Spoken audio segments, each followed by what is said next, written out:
Mteja kwetu ni mfalme. Karibu sana Parakasi. Ya? Nini? Wewe nilichokutuma kwa hiyo ndo hiki? Unasema? Nilichokutuma ndo hiki? Glasi zimetuishia. Labda kama nikupe zile za plastiki. Nimekwambia niletee bia hizo 3 na spirit hii 1. Haya, unaleta kitu gani? Hii ndio spirit. Sasa hiyo sio shida. Maji ya baridi hamna, umeme umekatika tangia jana. Wanatutesa na umeme. Nikajiongeza kasema niletea moto. Hivi wewe ubongo wako uko sawa kweli? Hapana, hakuna kitu kama hiko hakiwezekani. Haya utakuja. Umesoma mpaka form ngapi? Nini? Yaani kwa kukuangalia tu wewe hata hilo darasa la 4 hujaishi au hujamaliza wewe. Umeishia ya kwanza kwa sababu nimekuagiza bia 3 na spirit 1 alafu unaniletea maji. Kitu gani hapa? Sasa si ungesema tu unataka maji madogo ya shilingi pia bia 5. Nani anataka maji madogo hapa? Nimekwambia nataka hizo bia hizo 3 alafu unaniletea maji maji ya nini sasa?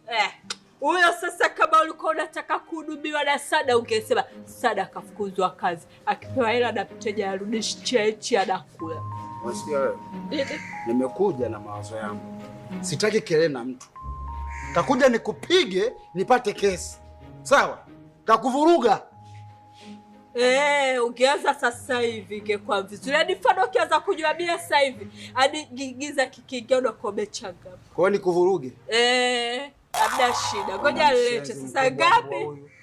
Leta bia 3 na spirit 1. Kwani shida iko wapi bwana wewe? Ile hizo pombe za kike unajua. Sitaki hizo bia za kike, sawa? Mimi kichwa changu nakijua mwenyewe. Nikinywa moja na deki hapa pote hapa nafanya usafi mpaka matandabui nafuta. Sasa kama ulikuwa unataka supu ungesema tangia mwanzo. Hii baa yetu hatuuzi chakula. Tunauza vinywaji peke yake. Chakula labda ni tumeboda boda. Ulikuwa unataka nini? Wewe. Ulivyokuja nimekwambia nataka chakula hapa. Sasa sita hii supu ya nini?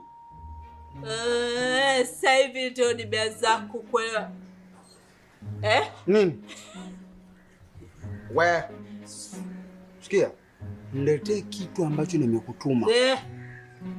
Usijali kabisa. Kama umenielewa fanya. Nipe dakika 5. Sawa. Kila kitu kinakuwa sawa. Sawa, haina shida. Nini? Si umesema dakika 5? Sawa, haina shida kanifuatie. Umesemaje hapo? Wewe umesema nikupe dakika 5. Kwamba hicho kitu unakonifuatia. Nifuatie basi niletee hapa. Usijali. Sawa.